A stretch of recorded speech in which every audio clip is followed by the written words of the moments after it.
안녕하세요. NHN F인 개발랩의 김동욱입니다. 반갑습니다.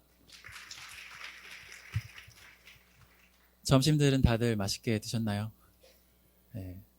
지금이 제가 알기로 하루 중 가장 졸린 시간이라고 하죠. 여러분 지금 발표가 시작되자마자 발표자 목소리가 졸리다라고 느끼신 분들 계실 텐데 제목도 뭔가 실용 막 전략 이래가지고 지루할 것 같은데 너무 걱정 마시고요.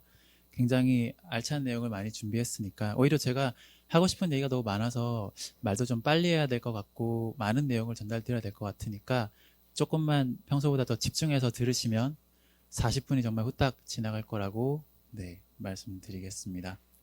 먼저 이 발표를 왜 하게 됐는지부터 설명을 드릴게요.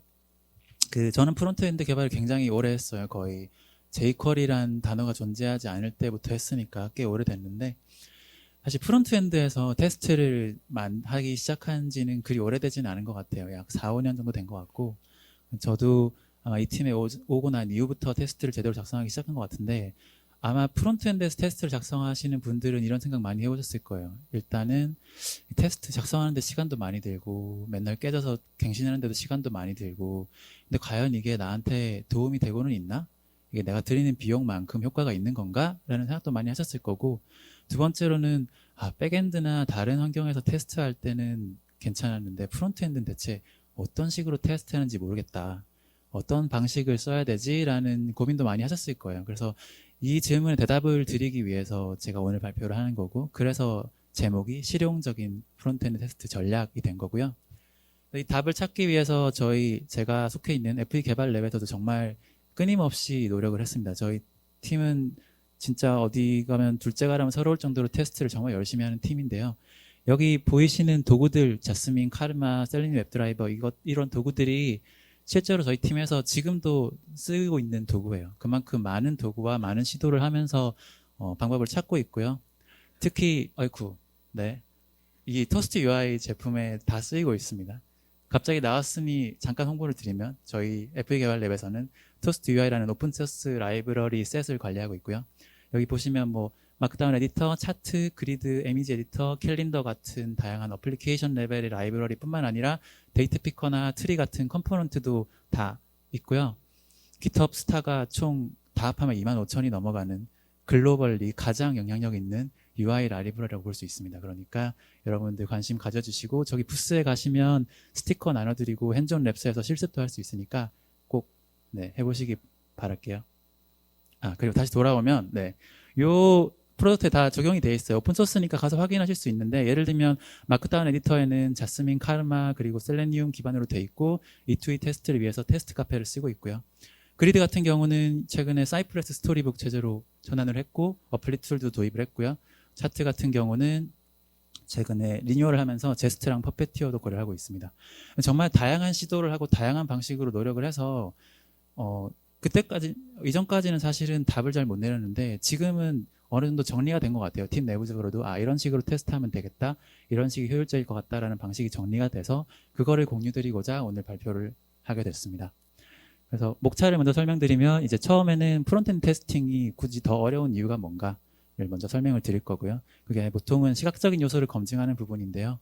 그 시각적인 요소를 검증할 때 어떤 식으로 할 수 있는지, 특히 이제 시각적인 요소랑 기능적인 요소를 어떻게 구분할 수 있는지, 그리고 시각적 테스트를 할 때 스토리북이라는 도구를 사용하면 얼마나 효율적으로 관리를 할 수 있는지를 알아보고 마지막은 이제 테스트의 단위에 대해서 알아볼 예정입니다.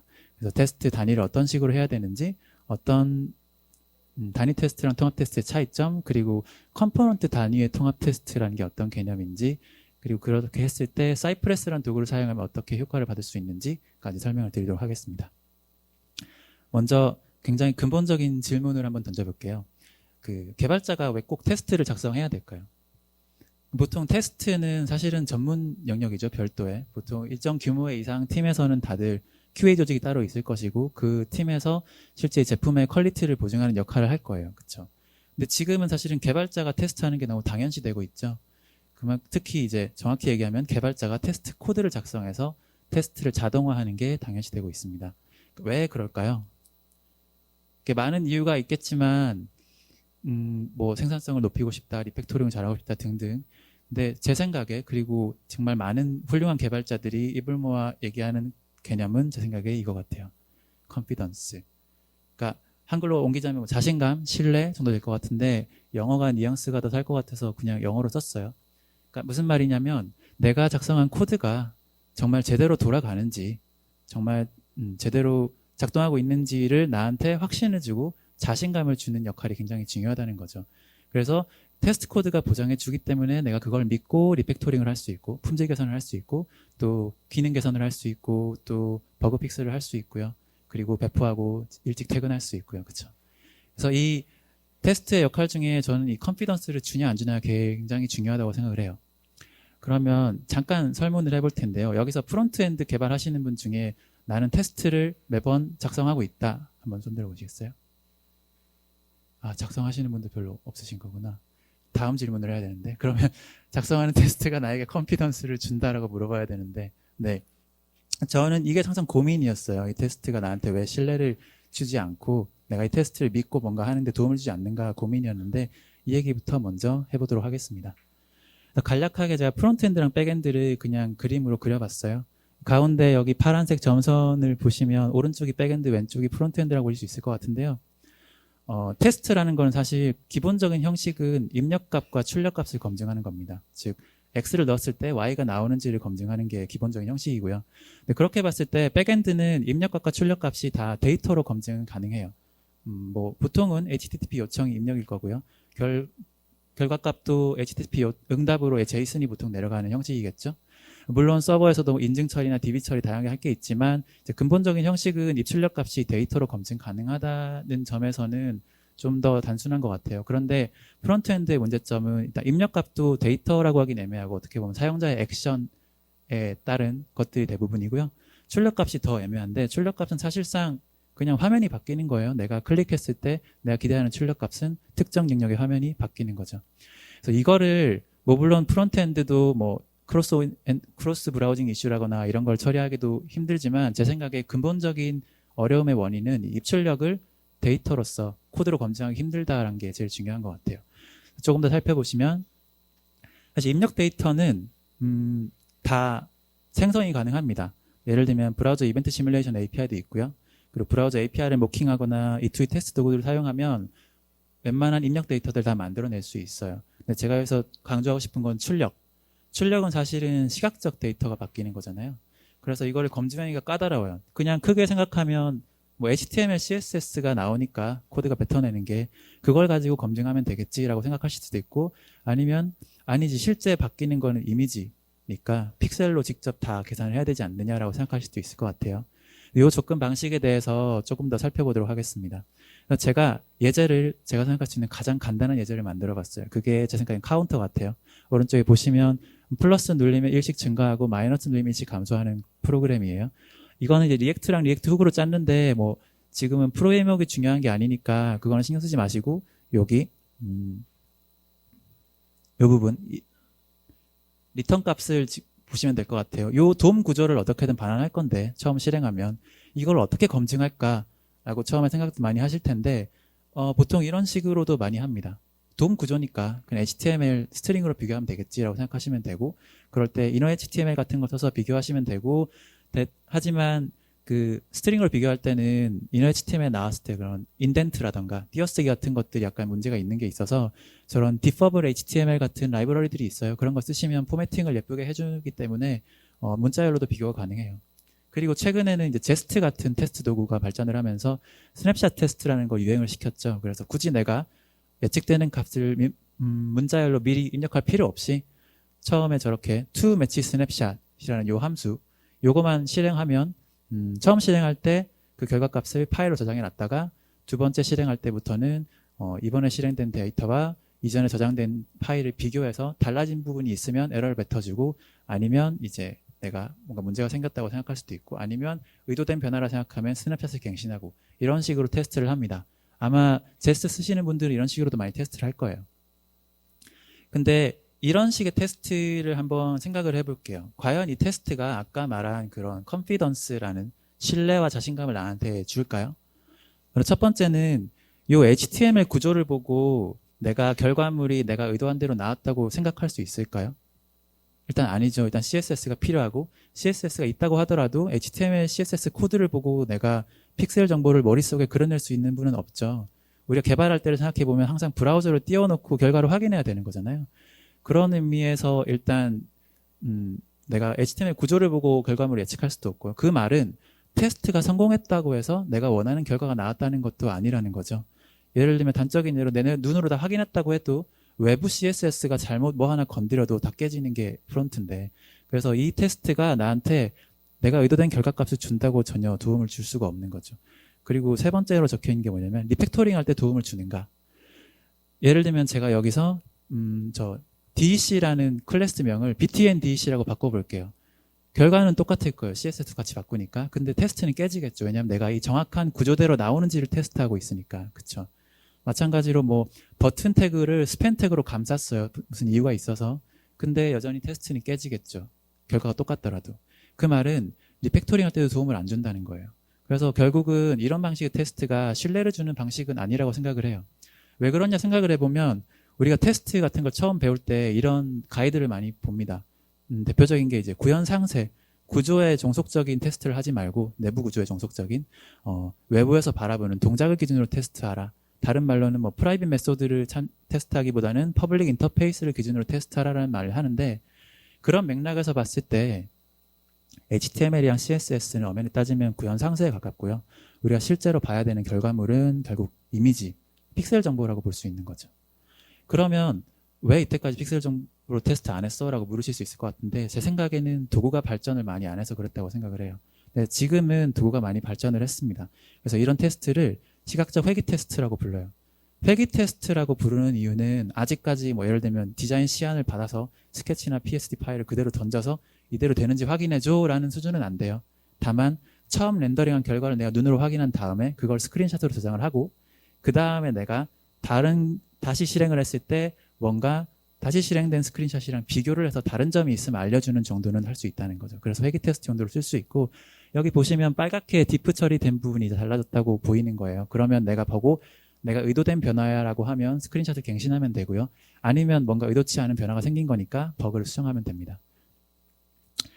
근데 사실 이 방식도 여전히 한계가 있어요. 먼저 이 오른쪽 강아지 이미지를 보시면 두 개 똑같이 보이죠. 누가 봐도 이걸 육안으로 구분하실 수 있는 분은 없으실 거예요. 근데 밑에 보면 이게 실제 변경점을 빨간 점으로 표시한 부분이에요. 어마어마하죠. 이게 왼쪽은 원본 이미지고 오른쪽은 크롬이 렌더링한 이미지입니다. 즉, 이 픽셀 정보라는 거는 육안으로 보기엔 전혀 구분이 안 가더라도 브라우저 렌더링 방식에 따라서 천차만별일 수가 있어요. 그래서 이 픽셀 단위 테스트라는 건 신뢰하기 굉장히 어렵고요. 특히 타이밍에 영향을 많이 받아요. 예를 들면 내가 페이지를 로드한 다음에 스크린샷을 찍어야 되는데 이미지가 제대로 로드가 안 됐다거나 폰트가 로드가 안 됐다거나 그럴 수도 있고, 심지어 커서 깜빡이잖아요. 없어질 때 찍었을 때랑 생겼을 때 찍었을 때랑 달라요. 그럼 당연히 틀렸다고 나오겠죠. 애니메이션 말할 것도 없고. 그래서 이런 신뢰성의 문제가 있고요.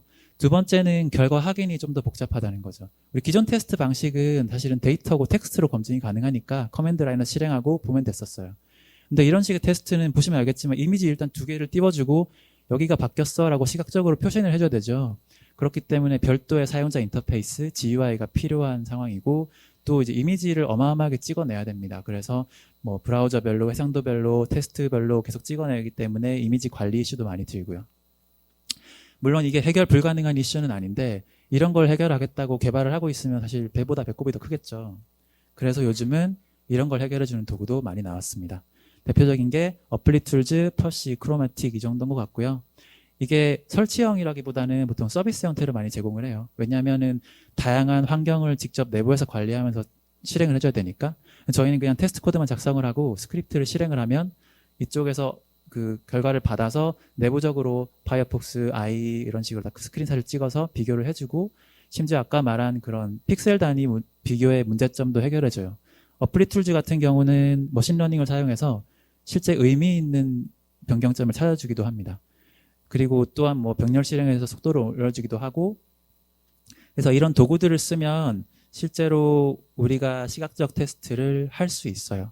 단점 하나는 유료라는 건데, 네, 가격은 감내할 수 있는 것 같아요. 효과에 비하면. 제가 간단한 예제를 보여드릴게요. 여기서는 펄시라는 도구를 썼어요. 펄시라는 도구를 선택한 이유는 일단 사용법이 제일 간단하고 귀엽잖아요. 그렇죠? 저 고슴도치. 프론트엔드 개발자들은 미학적인 거에 민감하잖아요. 그래서 도구를 고를 때도 예쁜 놈을 고릅니다. 보시면 테스트 코드를 보시면 여기 퍼페티어를 쓰고 있어요. 퍼페티어는 모르시는 분도 있겠지만 크롬 브라우저를 Node.js API로 조작할 수 있게 만들어주는 거예요. 그래서 이런 도구를 쓰면 크롬한테 스크린샷 찍어줘라고 명령을 내릴 수가 있어요. 그리고 이 퍼시가 여기 보시면 퍼시 스냅샷이라는 SDK를 제공을 합니다. 퍼페티어 환경에 쓸 수 있는 이 두 개를 쓰시면 여기 보시면 브라우저 런칭해서 특정 주소 들어간 다음에 퍼시 스냅샷 이렇게 찍어주시면 스냅샷이 오른쪽으로 생겨요. 그런 다음에 플러스 버튼을 찾아서 클릭 스냅샷 이런 식으로 테스트 코드를 짜고 스크립트를 실행하시면 이런 식의 화면이 나옵니다. 퍼시에 접속해 보시면 내가 찍은 스냅샷이 이렇게 나오죠. 위에 보시면 파이어폭스 크롬 지금 두 개로 다 찍어 놓은 거예요. 이런 식으로 확인하실 수 있고 내가 문제 없으니까 첫 번째 이미지가 어프로브를 하고 그 다음에 또 내가 뭔가 수정했어요. 폰트를 약간 키우고 모서리를 약간 조정했어요. 그 다음에 다시 또 실행을 하면 이제 이런 식으로 디프를 보여줍니다. 그래서 눌러보고 내가 수정한 게 맞다 혹은 잘못된 수정이다라고 보시고 문제 없으면 다른 것도 확인하신 다음에 어프로브를 하시거나 아니면 버그를 수정하면 되시겠죠. 이런 식으로 간단하게 코드만 작성해도 스크린샷 테스트로 픽셀 비교 단위를 할 수가 있어요. 여기까지 보시면 약간 신세계인데 하시는 분도 있을 거고 이렇게 테스트 다 하면 되겠네 라고 생각하실 수도 있을 것 같아요. 근데 문제는 시각적 테스트라는 거는 여전히 한계가 되게 많아요. 첫 번째는 속도. 우리가 원래 테스트라는 건 옆에 띄워놓고 빠른 피드백을 받으면서 테스트를 개발을 할 수 있어야 되는데 일단 이거는 스크린샷을 찍어야 되고 브라우저를 실행해야 되고 이렇기 때문에 속도가 느려서 그런 식의 개발로는 쓸 수가 없어요. 보통 그래서 커밋하거나 PR 만들거나 이럴 때 돌리는 식으로 쓰고요. 두 번째는 테스트의 굉장히 큰 역할 중에 하나가 스펙 문서로서의 역할을 한다고 보거든요. 근데 스크린샷 테스트는 그런 역할을 전혀 할 수가 없어요. 아까 보셨지만 코드에 있는 거라고는 그냥 스냅샷 호추라는 코드밖에 없죠. 그러니까 이걸 보고 내가 뭔 기능을 하고 있는지 전혀 알 수가 없습니다. 그 말은 내가 의도를 미리 코드에 적을 수도 없기 때문에 TDD 같은 것도 활용할 수가 없다는 거고요. 그리고 제일 중요한 거는 테스트 하나에서 너무 많은 요소를 테스트하고 있다는 거예요. 테스트 하나 깨지면 시각적인 요소가 변경돼도 레이아웃이 변경되거나 폰트가 변경돼도 테스트가 깨질 거고요. 아니면 기능을 내가 잘못 구현했어요. 뭐 핸들을 처리를 안 했다거나 연산을 잘못해서도 테스트가 깨질 거예요. 그래서 테스트 깨졌을 때 이미지가 이렇게 달라졌으라고 보이는데 이걸 보고 왜 깨졌는지 알기도 되게 어렵고 너무 많은 요인이 깨지기 때문에 테스트가 신뢰할 수도 없게 되는 거죠. 그래서 여기 약간 강조를 하는데 시각적 요소랑 기능적 요소를 저 두 개를 잘 구분하는 게 저는 굉장히 효율적인 테스트를 작성하는 키포인트라고 생각을 합니다. 그래서 이렇게 정리를 해봤는데 시각적 테스트는 아까 말씀드린 단점을 다 갖고 있어요. 그렇죠? 근데 반면 기능적 테스트는 우리가 원래 하던 방식 그대로기 때문에 뭐 Node.js 환경에서 돌릴 수도 있고요. 굉장히 빠르게 돌릴 수 있고 TDD도 가능하고 테스트 도구도 다 원하는 대로 쓸 수 있고 커맨드 라인에서 확인할 수 있습니다. 즉 우리가 시각적 테스트를 하는 이유는 다시 돌이켜보면 그런 시각적인 거를 코드로 검증하기 어렵기 때문이에요. 그렇기 때문에 그렇게 어려운 부분만 싹 도려내서 그 환경에서 테스트를 하고 나머지는 원래 하던 대로 테스트를 하는 게 가장 효율적인 전략이라고 생각을 하고요. 기능적 테스트는 예제를 잠깐 보여드릴게요. 이거는 우리가 흔히 하는 방식대로고 지금 간단하게 보여드리기 위해서 제가 실행 코드는 뺐어요. 검증하는 코드만 넣는데 예를 들면 value 카운터의 기능적인 테스트라는 건 사실은 값이 제대로 나오는가랑 버튼이 제대로 동작하는가 두 개겠죠. 그 외에는 사실 테스트할 필요가 없는 거예요. 그래서 처음에 실행하면 그냥 0이 제대로 찍히는지 초기 값이 그 다음에 버튼을 제대로 찾아서 클릭했을 때 값이 1로 바뀌는지만 테스트하시면 되는 거예요. 이렇게 테스트하면 되는데 여기서도 중요한 점이 있어요. 뭐냐면 이 기능적 테스트에서 시각적 요소를 완벽하게 분리해야 된다는 거예요. 근데 여기서 보시면 잘 모르겠지만 셀렉터가 생각보다 많은 연관성을 가집니다. 왜냐하면 예를 들면 내가 뭔가 HTML 구조라는 거는 시각적인 요소를 표현하기 위해 쓰는 경우가 더 많거든요. 그래서 부모 자식 선택자, 태그 선택자라거나 혹은 뭐 레드, 화이트 같은 시각적 표현을 위한 클래스명 같은 거를 써서 테스트를 하시게 되면 시각적인 요소를 변경하기 위해 코드를 수정했을 때 기능 테스트가 같이 깨지게 되죠. 그래서 밑에 보시면 올바른 예에서는 이제 별도의 클래스, 테스트를 위한 별도의 클래스를 따로 할당을 하시거나 아니면 요즘 많이 쓰는 방식은 요거예요. 데이터 속성을 활용하셔서 테스트 아이디를 따로 부여를 합니다. 그런 식으로 테스트를 해보면 아까 코드를 살짝 고치면 여기에 버튼, 스팬 버튼 세 군데 다 제가 테스트를 넣어놨죠. btn 테스트 아이디를. 그래 놓고 오른쪽에서 이제 셀렉터를 따로 쓰셔서 테스트 아이디를 검증하시면 됩니다. 이런 식으로 테스트를 작성하시면 이제 CSS 클래스가 바뀌거나 DOM 구조가 바뀌어도 전혀 영향을 받지 않고 특정 DOM 요소에만 영향을 받는 기능적 테스트를 하실 수가 있어요. 그리고 이런 식으로 시각적 요소를 잘 발라내 놓으면 시각적 테스트에서는 기능 테스트를 하실 필요가 없죠. 아까 보시면 1 클릭한 다음에 또 스크린샷을 찍었잖아요. 근데 개발자들이면 아시겠지만 사실 시각적 요소를 우리가 테스트하려고 보면 저 버튼이 저 위치에, 저 0이 저 크기로 저 위치에 나오는지가 중요한 거고, 이게 잘 나온다면 1, 2, 3, 4 뭘 넣어도 잘 나온다고 우린 다 알고 있죠. 그래서 굳이 그렇게 다 확인할 필요가 없이 한 케이스만 제대로 하면 됩니다. 보시면 시각적 케이스가 하나밖에 없어라고 생각하실 수 있을 것 같아요. 좀 복잡한 케이스를 제가 만들어 봤습니다. 예를 들면 1에 한 자릿수, 두 자릿수, 세 자릿수일 때 스타일이 달라야 된다. 이런 경우도 테스트 하시라고 보면 보통은 이렇게 생각하실 것 같아요. 아, 폰트 사이즈가 바뀌니까 폰트 사이즈가 제대로 먹었는지를 봐야겠다. 아니면 뭐 클래스를 별도로 할당하고 그 클래스가 제대로 먹었는지 봐야겠다라고 생각하실 수 있는데, 실제 우리가 여기서 검증해야 되는 건 눈으로 본 결과잖아요. 마찬가지로 폰트가 뭐 4EM일 수도 있고 15픽셀일 수도 있고, 그쵸? 다양한 영향을 받아요. 결국은 결과물이 중요한 거기 때문에 이것도 기능적 테스트라기보다는 시각적인 테스트로 검증하실 수 있어요. 근데 이건 테스트 하시려면 일단 필요한 게 뭐냐면, 우리가 이런 다양한 시각적 케이스를 기능이랑 결부되지 않은 상태로 통제할 수 있어야 돼요. 여기서는 예를 들면 초기 값을 내가 임의로 설정할 수 있게 개발하는 게 일단 중요하겠죠. 그래서 여기 보시면 초기 값을 풀압으로 받을 수 있게 바꿨어요. 그런 다음에 엔트리 포인트를 3개를 만들어서 각각에 대한 컴포넌트를 렌더링하고, 그렇게 해서 이런 식으로 각각 URL을 할당해서 스크린샷을 찍을 수는 있습니다. 그렇게 하면 각각에 대한 기능적 테스트는 전혀 건드리지 않고 시각적인 테스트만 할 수가 있어요. 근데 여기까지 보신 분들은 이제 저거 너무 불편한 거 아닌가? 저렇게 파일을 엔트리 포인트를 각각 찢어서 저렇게 해야 되나? 라고 생각할 수 있을 것 같아요. 이 타이밍에 제가 소개시켜드리고 싶은 게 바로 스토리북입니다. 그래서 이 스토리북이 딱 요거에 특화됐다고 보시면 돼요. 아까 이전 세션에 들으셨던 분도 잠깐 봤겠지만 사실 스토리북은 테스트 도구라기보다는 개발 도구에 가깝긴 합니다. 즉 컴포넌트를 전체 어플리케이션 안에서 개발하는 게 아니라 쏙 빼서 별도의 환경에 등록시켜 놓고 개발할 수 있도록 만들어주는 거고요. 이게 아까 본 것처럼 엔트리 포인트를 여러 개 등록해 놓고 하는 거랑 비슷해요.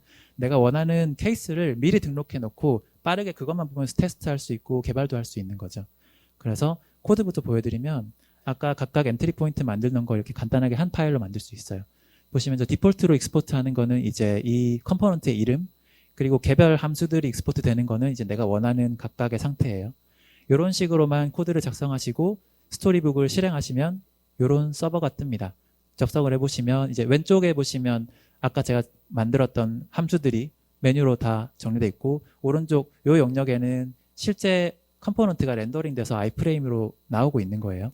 그래서 예를 들면 하나씩 클릭해 보면서 바로바로 확인하실 수 있는 거죠, 상태를. 그리고 개발할 때 특히 좋은 게, 우리가 만약에 그냥 이런 장치를 안 하고 요 세 자릿수일 때 스타일을 좀 바꿔보겠다고 생각을 해볼게요. 아무것도 안 하고 하려면 어떻게 해야 되냐면, 스타일 바꾸고 세 자릿수 확인해야 되니까 100번 클릭해야겠죠. 그러고 다시 보고 잘못됐네 고치고 또 릴로드하고 100번 클릭해야겠죠. 근데 그게 아니면 뭐 예를 들면 초기 값을 바꿔놓고 개발이 끝나면 다시 원복시켜놓고 이렇게 해야 될 텐데, 여기는 미리 다 등록이 돼 있으니까 간단하게 그냥 트리플 디짓 누르고 이 상태에서 지금 코드 보시면 세이브하는 순간 바로 바뀌는 거 보이실 거예요. 왼쪽에 지금 세이브하는 순간 바로 바뀌었죠. 또 줄 간격도 세이브하는 순간 바로 바뀝니다. 이렇게 바로바로 상태를 보면서 확인할 수 있고, 이게 끝난 다음에 다른 상태는 이상 없나 할 때도 그냥 눌러보면 바로 확인할 수 있죠. 이런 식으로 쉽게 개발에 도움을 줍니다. 즉 이게 테스트 도구는 아니지만 테스트에 굉장히 도움을 준다는 건데요. 아까처럼 우리가 도구를 사용해서 자동화를 하지 않더라도 수동으로 검증할 때에도 미리 내가 원하는 케이스를 등록해놨기 때문에 클릭 하면서 눈으로 확인하기도 굉장히 쉬운 거죠. 그리고 더 중요한 거는 아까 제가 설명드린 그 세 가지 툴, 대부분의 시각적 테스트 도구들이 스토리북을 다 지원을 합니다. 그래서 코드 한 줄 안 쓰고 이렇게만 만들어 놓으면, 스크립트만 실행하면 테스트가 가능해요. 스토리북을 정적 파일로 만들어낼 수 있거든요. 만들어내온 다음에 이렇게 스크립트만 실행하면 됩니다. 지금은 퍼시에서 제공하는 이 퍼시 스토리북이라는 스크립트를 실행한 거예요. 그러면 업로딩 3 스냅샷 하고 바로 끝나죠. 그러고 아까처럼 퍼시에 가보시면 아까 제가 만들어 놓은 스토리북이 각각의 케이스별로 스크린샷이 다 남아있는 걸 확인하실 수 있습니다. 그래서 스토리북이 단계적으로 테스트하기 굉장히 유익하다고 보시면 되고요. 저희가 사용하고 있는 예제도 잠깐 보여드릴게요. 이게 저희 토스트의 그리드에서 사용하고 있는 예제고요. 보시면 왼쪽에 그리드에서 발생 가능한 다양한 시각적 케이스를 다 등록을 해놓고 쓰고 있어요. 그리고 저희는 시각적 케이스는 설명적 기능이 좀 약해서 내가 정확히 어떤 시각적인 상태를 테스트하는지를 검증하기 알기 어려워서 오른쪽에 노트를 활용해서 이런 경우 이런 걸 테스트하는 거다라고 다 써놓고 관리를 하고 있습니다. 그래서 예를 들면 필터 같은 것도 오른쪽에 파란색이면 활성화된 거, 검은색이면 비활성화된 거 이런 식으로 다 노트를 써놓고 각각의 상태를 다 확인할 수 있고요. 이렇게 해놓고 저희 팀에서는 어플리 툴즈를 쓰는데요. 어플리 툴즈가 오픈소스인 경우 무료 계정을 줘요. 그래서 어플리 툴즈 쓰면 실행을 하면 아까 등록된 것들이 이렇게 다 스크린샷이 나와 있는 거를 보실 수가 있어요. 이게 실제로 크롬, 파이어폭스 세 군데서 찍은 거고요. 이렇게 그룹 바이를 해서 컴포넌트 이름으로 보시면 지금 에디터 쪽에 내가 예기치 못한 문제가 생긴 상황이에요. 그리고 이거를 확인할 때 뭐 필터 같은 거를 해서 지금 내가 잘못된 거를 언리졸브드만 따로 묶어서 그룹 바이도 브라우저별로 해서 보시면 크롬에 5개, 파이어폭스 5개 보실 수 있고 이거를 더블 클릭해서 보시면 이제 앞에 이미지랑 뒤에 이미지가 뭐가 달렸는지가 나옵니다.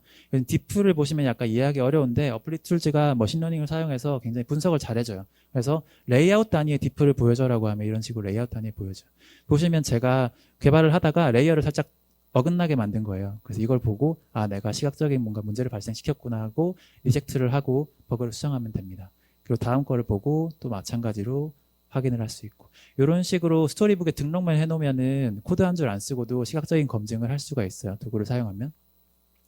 그뿐만 아니라 스토리북은 다른 용도로 쓸 수 있어요. 예를 들면은 저희 팀에서 토스트 파일 같은 경우에 디자인 시안을 받은 다음에 그거를 마크업을 하고 그거를 피드백을 받을 때 스토리북으로 만들어서 외부 URL을 공개를 해드리면 디자이너분들이 보시고 피드백을 주시고 이런 식으로 쓸 수 있고요.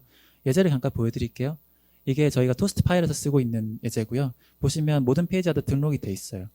모든 상품 페이지 다 등록이 돼 있고 애드온이란 거 활용을 해서 저희는 그 글로벌라이제이션도 다 바로바로 확인을 합니다. 이게 굉장히 번거롭거든요. 일본어로 했을 때 깨지는지 영어로 했을 때 깨지는지 그런데 이런 것도 등록이 돼 있다 바로바로 확인할 수 있고 특히 이런 결제 실패 페이지 이런 거는 이런 식으로 등록을 안 해놓으면 실제 결제를 실패하기 전까지 볼 수가 없어요. 그렇죠? 그래서 이런 식으로 등록해놓으면 굉장히 유용하게 쓸 수 있고 레이어도 마찬가지죠. 레이어 맨은 띄워서 확인하고 릴로드 할 필요 없이 미리 볼 수 있고요.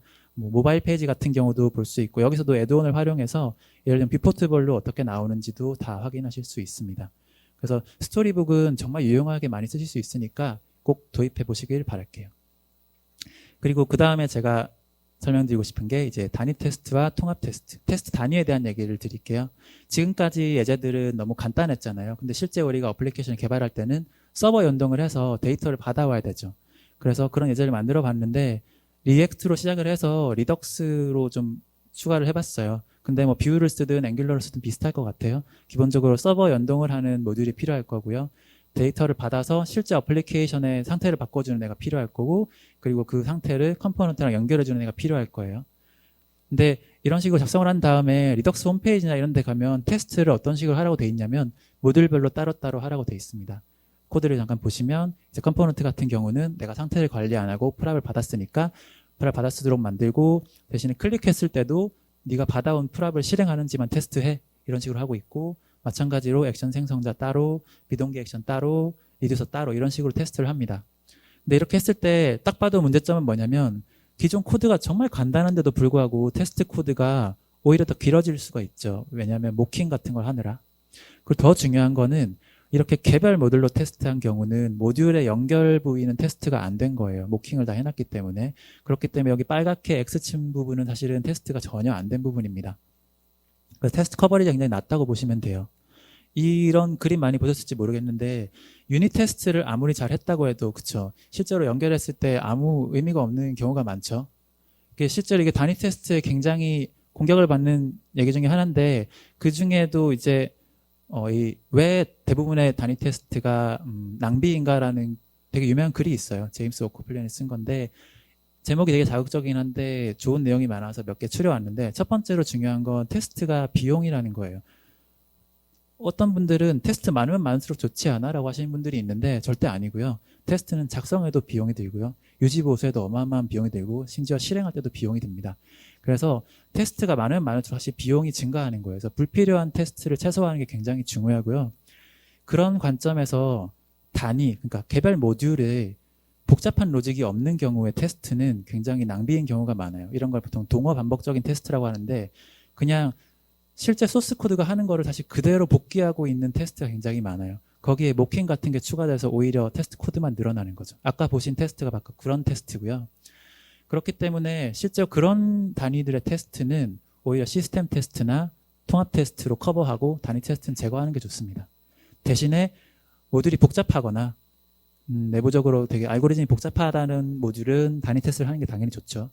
그래서 이 부분을 주의하시는 게 좋고 되게 유명한 마틴 파울러도 단위 테스트에 대한 글을 따로 올렸어요. 그런 오해들을 풀기 위해서. 여기 그림에 보시면 단위 테스트랑 프로덕션 코드가 단지 1대1, 모듈이랑 1대1로 되진 않는다는 걸 저기 동그라미에 쳐놨어요. 보시겠죠? 그리고 그런 거를 위해서 아예 용어를 따로 정리를 했습니다. 즉 연관된 유닛을 같이 묶어서 테스트하는 거를 소셔블 테스트라고 부르고 그냥 아예 개별로 다 띄어서 테스트하는 걸 솔리터리라고 하자. 그리고 개인적으로는 소셔블 테스트를 더 선호한다고도 했어요. 즉 단위 테스트랑 통합 테스트란 게 그냥 단순히 모듈 단위로 자른다 안 자른다의 문제가 아니고요. 단위를 어떤 식으로 나누냐, 내가 테스트 단위를 어떻게 보냐에 사실 더 중요한 문제 같아요. 그런 의미에서 아까 같은 테스트보다는 제 생각에는 가장 컴포넌트 기반의 개발을 하실 때 제일 효율적인 테스트는 이 컴포넌트가 실제로 하는 동작을 다 묶어서 하나의 단위로 보는 게 제일 효율적이라고 생각을 합니다. 이런 식으로 테스트를 하시는 게 좋고요. 그래서 다시 만들어 봤어요. 아까 그 파일 4개에 비하면 지금 정말 단순해졌죠. 사실 서버 모킹 하는 거 외에는 실제 코드를 그대로 쓰고 있어요. 되게 단순해졌고 깔끔해졌는데도 사실 커버리지를 보시면 다 통과하죠. 왜냐하면 실제 코드를 그대로 써서 한 바퀴 돌았으니까 전체 프로세스를 다 실행했기 때문에 커버리지도 훨씬 높아진 걸 보실 수 있어요. 그러니까 대부분의 경우, 전부라고는 안 할게요. 많은 경우에 이런 식의 컴포넌트 단위로 통합 테스트를 하는 게 훨씬 더 효율적이라는 걸 말씀을 드리고 마지막으로 그 방식을 썼을 때 효과적인 도구까지 설명을 드리고 마치도록 하겠습니다. 사이프레스라는 도구인데요. 혹시 사이프레스 써보신 분 있으신가요? 거의 없으시네요. 네, 사이프레스 정말 좋아요. 스토리북이 제 마음속 1등이면 사이프레스는 2등입니다. 예제부터 보여드릴게요. 이게 저희 그 쇼핑몰계 풍파를 일으키고 있다는 샷바이를 저희 개발했는데 거기에 사이프레스로 테스트를 돌린 거예요. 보시면 브라우저 안에서 돌아가는 거예요. 근데 왼쪽은 스토리북이랑 비슷하죠. 왼쪽은 테스트 스펙이 이렇게 돌고 있어요. 차례대로. 그 오른쪽은 실제 아이프레임으로 어플리케이션이 실행되고 있습니다. 그래서 E2E 테스트 도구라고 보실 수는 있는데 브라우저 내에서 돌아가는 거죠. 그래서 우리가 전통적인 E2E 테스트 도구는 보통 셀레니움을 생각하실 텐데 셀레니움은 브라우저 밖에서 드라이버를 꽂아서 조작하는 거예요. 그거에 비해서 사이프레스는 브라우저 내부에서 돌아가기 때문에 굉장히 빠르고요. 어떻게 보면 프론트 개발자가 통합 테스트하는 용도에 특화됐다고 보실 수 있어요. 왜냐하면 서버 모킹 기능도 내장을 하고 있거든요.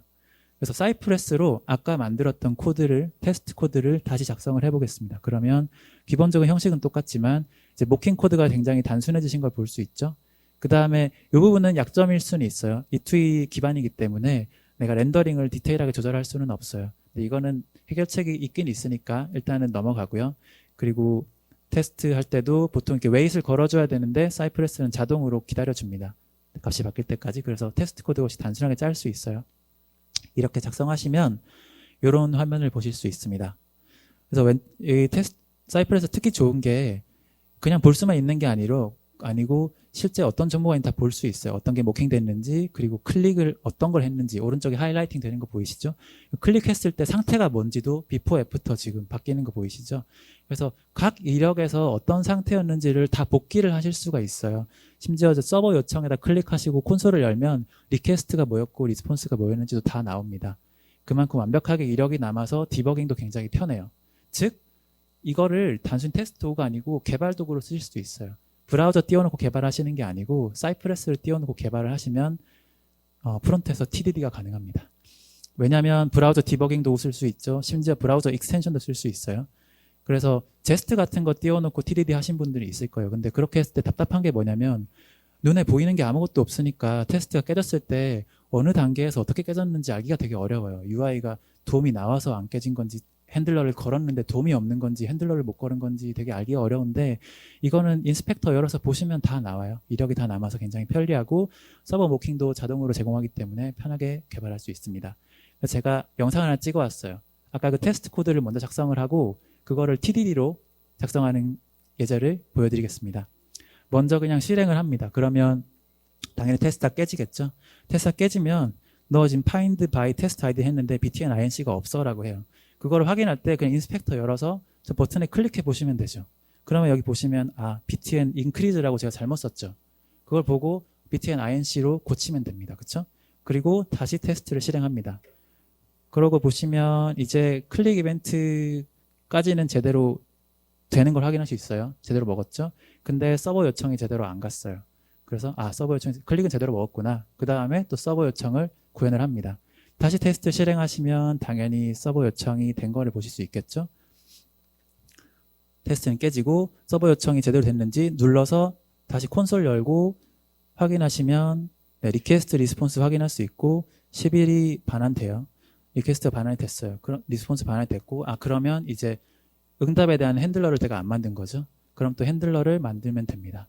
핸들러 만드실 때 이제 리덕스 익스텐션을 실행할 수 있어요. 그래서 보시면 서버 좀 받아서 업데이트 석세스라는 액션을 만들었구나 볼 수 있는데 diff를 보시면 반응이 없죠. 그거는 우리가 리듀서를 안 만든 거죠. 그러면 또 리듀서를 만들고 다시 테스트를 실행하시면 아이쿠 실행하고 싶다. 다시 실행하시면 테스트가 통과합니다. 그러니까 지금 테스트 코드 하나만 작성해 놓고 그냥 쭉 계속 테스트 돌리면서 어디가 잘못됐지 하면서 단계별로 개발을 한 거예요. 이런 식으로도 활용하실 수 있습니다. 그래서 거의 다 끝나가는 것 같고요. 마지막으로 정리하고 싶은 말씀 정리 드릴게요. 끝내기 전에 강조하고 싶은 거는 제가 지금은 굉장히 많은 내용을 함축해서 전달드리느라 되게 명확하게 전달을 드렸는데 실제 프로젝트에 도입을 하려다 보면 기준이 애매한 경우가 많아요. 특히 뭐 기능 테스트냐 시각적 테스트냐 구분하기 어려운 경우도 많고 그럴 때마다 그냥 판단 기준은 항상 이 테스트를 작성하는데 얼마만큼의 비용이 들고 얼마만큼의 가치를 주느냐를 비교해 보셔서 더 적은 비용과 더 많은 가치를 주는 쪽으로 선택을 하시면 됩니다. 그리고 단위 테스트, 통합 테스트도 마찬가지인데요. 사실 제가 컴포넌트 단위의 통합 테스트가 대부분 가장 효율적인 것이라고 말씀을 드린 거지 이게 100%는 아니에요. 그렇죠? 그래서 그거를 우선적으로 고려하시되 복잡한 모듈에 대해서는 단위 테스트를 별도로 하시고 또 전체 어플리케이션 테스트하고 싶을 때는 이제 전체 어플리케이션에 대한 E2E 테스트나 통합 테스트도 같이 하시면 됩니다. 그래서 요약을 드리면 첫째로 내가 작성한 테스트가 신뢰를 주는지 항상 의심하자. 컨피던스를 주는지. 두 번째는 테스트는 비용이다. 불필요한 테스트를 최소화하자. 그러니까 즉 저 두 개가 돼야 사실 실용적인 테스트가 되는 거죠. 그렇고 했을 때 가장 중요한 게 저는 시각적인 테스트랑 기능적 테스트를 분리하는 거라고 생각해요. 왜냐하면 둘이 성격이 너무 다르기 때문에 다른 식으로 테스트를 하기 위해서 둘을 잘 분리하는 게 굉장히 중요하고요. 시각적 테스트를 할 때는 도구가 굉장히 발전을 했으니까 그 도구를 사용하는 거를 적극 고려해 주시길 바라고요. 그리고 단위는 컴포넌트 단위로 통합 테스트를 하는 거를 먼저 생각하고 그 외에 보조적인 장치로 단위 테스트나 통합 테스트, ET 테스트를 고려하자. 그리고 마지막으로 스토리북이랑 사이프레스라는 두 도구를 설명드렸는데요. 제가 저기 즐겁이라고 강조를 해놨잖아요. 실제로 아까 제 마음속에 1, 2등이라고 했는데 저희 팀에서 이때까지 도입한 도구 중에 가장 만족도가 높은 게 스토리북이고 그 다음이 사이프레스입니다. 그만큼 그전에는 느끼지 못했던 어떤 즐거움을 느낄 수 있어요. 이렇게 하니까 테스트가 잡아주네? 이렇게 하니까 도와주네? 라는 기분을 받으면서 개발을 하면 정말 원래 개발은 재밌죠. 근데 더 재밌는, 더 즐거운 느낌을 받으시면서 개발을 하실 수 있습니다. 그래서 관련 링크는 제가 따로 PPT에 정리를 해놨으니까 이게 나중에 공개되고 나면 다 확인을 해주시기 바라고요.